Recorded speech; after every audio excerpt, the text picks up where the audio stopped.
Chronic kidney disease and end-stage renal disease are increasingly common diagnoses and present a need for early identification of patients that would benefit from an autogenous AV fistula for dialysis access. Important patient factors include knowledge of the dominant extremity, history of IV access including peripheral IV lines, sites of indwelling catheters, or previous central lines including pacemakers and defibrillators, and all comorbid conditions. The arterial system of the extremity includes the axillary artery proximally, the brachial and deep brachial arteries in the arm, the radial and ulnar arteries in the forearm, and the deep and superficial palmar arches in the hand.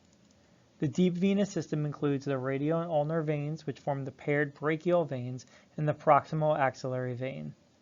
The superficial venous system is used for fistula creation, includes the cephalic vein on the radial side and the basilic vein on the ulnar side. These superficial veins are often connected by a variable median cubital vein. Physical exam should include evaluation of the brachial, radial, and ulnar arteries bilaterally, and an Allen test should be performed to evaluate palmar arch patency.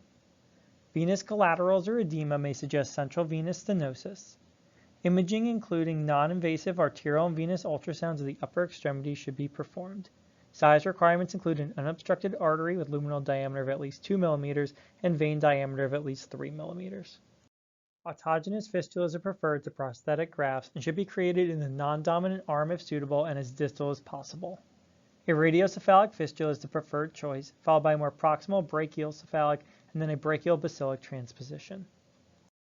The rule of sixes is used to predict fistula success after maturation. In order to be successful for use, a fistula must have adequate blood flow greater than 600 cc's per minute to support dialysis, a diameter greater than 6 mm in an accessible and discernible location, a depth less than 6 mm below the skin, a length of at least 6 cm for adequate access, and at least 6 weeks to mature.